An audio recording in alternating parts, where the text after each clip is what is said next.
Alright, what is going on, everybody? It is April 3rd, 2018, and what we're going to be talking about is part 2, achieving height in a mix. So last week I covered depth, width. Yesterday I was covering the first half of height in a mix. What is height? So check out that video if you hadn't had the chance yet. Feel free to give this video a like, share, comment as well. So what we're going to be talking about is different ways to achieve the height. Yesterday, I'm going to go over creating a balanced mix so you can achieve height. So very quickly, just to recap. If we have sounds, we have 6 sounds, right? We have a kick, snare, hi-hat, voice, let's say piano, and strings. If you set all those volumes equally to, let's say, negative 12 decibels. So the kick hits at negative 12 decibels. The snare's hitting at negative 12 decibels. The strings are hitting at negative 12 decibels. You know, they might dip down to negative 16, but then the loudest peaks are going to be hitting at 12. And that goes for the rest of the instruments, the pianos, maybe the vocals. Now, from there, you're going to have to readjust it, you know, accordingly to how you feel the mix. But this will give you a good foundation to achieve a height in a mix. So, the bass end will be balanced and equal with the mid-range. The mid-range will be balanced and equal with anything that's on the high end. So, any sound that you use that's say the strings you used were like a violin, so they're sitting higher in the frequency spectrum. Those will sound balanced and sit in the correct place because it's hitting equally in volume and signal with the rest of the instruments. And I'll sit on top because that's where it's supposed to be. It's a higher, brighter sound. Mid-range sounds will sit in the middle, likewise, you know, because they're more of the mid-range spectrum, and that's where they should feel. Low range you'll feel sits more lower in the mix, and everything sounds very full, balanced. There won't really be any room for critique because sonically it'll sound balanced, and that's the whole point of being an engineer, is to achieve sound balance with minimum voltage. That's another key point. And we'll cover that a little bit more in another video as far as gain staging, you know, making sure you're recording everything at a good volume and you're not recording too hot, etc. Alright, so what we're going to talk about right now is making a song and producing it so it's outside the box. Now, what do I mean by box? Alright, so if we are looking at these two speakers right here and there, inside between this, I feel like a meteorologist right now. Alright, so in the middle, between that is the box. Now, you have the high end, you have the low end. Naturally, things will sit higher by the tweeters, and the bass will naturally sit lower. But using EQ, you actually can push that to the extremes. So maybe you want the bright stuff to sit outside the box. That means above the speakers. Alright, above the speakers. Maybe you want the bass to sit below the speakers, so that means down here.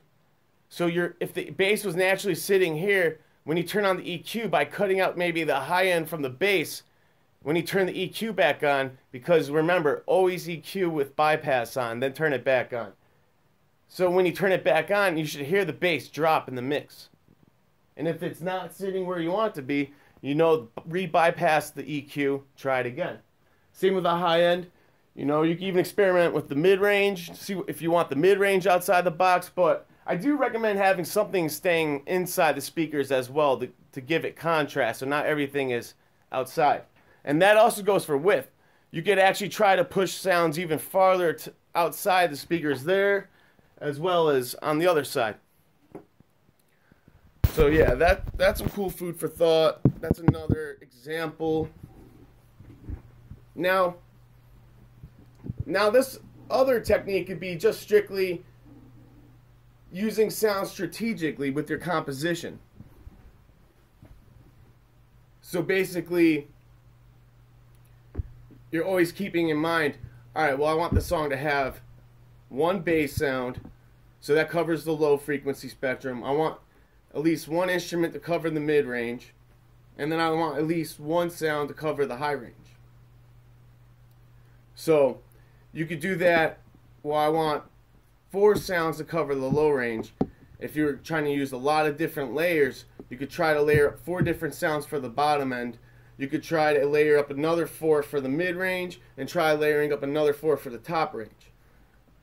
So that could mean a bunch of different things. So for the high range layers, you can have a melody as well as stacking up another sample, maybe the same sound or a different sound, just playing maybe the starting on the first inversion or something of the chord, just to give it a harmony. Likewise, you could do the same thing with the low end. Maybe you have 2 bass samples hitting at once to give it a, maybe one's more hollow sounding, one's more of a dead thud sound, right? Or like a really deep bass. Those two together will complement each other and create one big sound. Because remember, as listeners, if we're not actively listening, and actively listening means breaking a song down into its individual parts by hearing it, we would be hearing it all as one big big sound. So that would mean panning, whatever it may be. The listener is unconsciously just hearing one big sound. But if they really focus, then they can start hearing, oh wow, I hear what the hi-hats are specifically doing compared to the rest of the song, whatever, you know? So, going back to what I was just saying, you know, maybe you have that hollow bass sample with like more of the dead thud sample or the deep bass sample combined, and then you could use the other 2 samples to do like maybe a counter melody or counter rhythm, or use completely different sounds and for the low end, just to give it some kind of contrast, keep it driving, give it movement.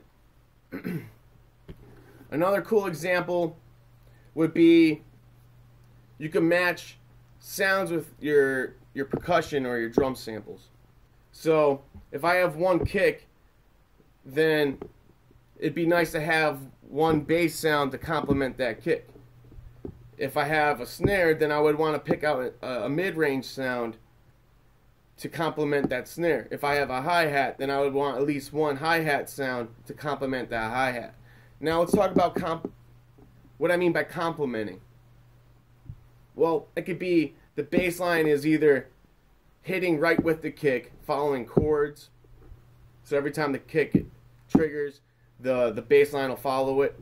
Or you can have it so the kick hits and then the bass side chains in. So there's a separation between the bass line and the fullness of the kick. Or maybe you have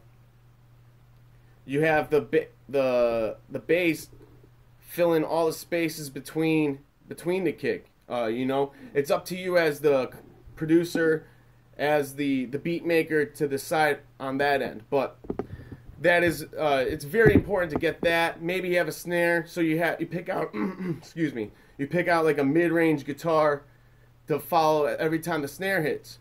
Or maybe you pick out all 3 sounds in each. You can even do this. You can pick out the hi-hat, the kick, and the snare, right? You get that doing a drum beat, a drum pattern, and then you have all the music follow maybe how fast the hi-hats are going. That will make the song feel like it's driving, like it's you know, maybe like a car chase even. Some driving down the highway going 90. You know, these are kind of like feelings you want to be kind of thinking too when you're making beats. Like, what does this feel like? You know, is this something I think that people would just naturally want to get up to and start dancing? Is this something that would bring people down? Is that what I want to do though? You know, there's a philosophy behind that, and I'll definitely be touching that more in another later video. Cool. So then, another last example that you could do is pick kind of divide the piano into, you know, 8 octaves, right? Or at least go from C1 to C8. And in those octaves between that, you could choose one sound and stack up. That'll create definitely a wall of sound. So, and you just have to decide which sounds you want the listener to hear and what sound you don't care for so much that you want to just be a texture, be a vibe, to enhance it, add energy, add fatness, whatever the case may be. That's up to you. You know, if you have every sound playing at the same time, at the same volume, it might sound good because nothing will be competing. But if you have everything at different volumes and they're kind of similar, you might get a cluttered mix. So that's just something to think about. Remember, even if you're adding a lot of sounds, if it feels busy and this isn't something that should feel busy, then you should definitely kind of maybe tone it down a step or two. Yeah, just take it down a notch. So going back to picking a sound from C1 to C8, so you do really low sounds. You probably won't even really hear them. They'll probably more like feel them. But that'd be good to add a really low end to the mix. You could go to C2, pick something from there. Now into C3, you start getting a little bit more of like a trebly bass or deep bass, depending on what kind of sound it is. C4, you start getting a little bit more into the mid-range. C5, you're in the mid-range.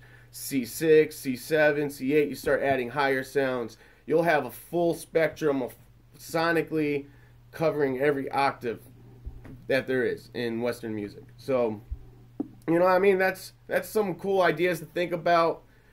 Try them out. Let me know what you think. If you have any comments, any questions, feel free to message me. And yeah, just feel free to give it a like, share, comment. Till next time.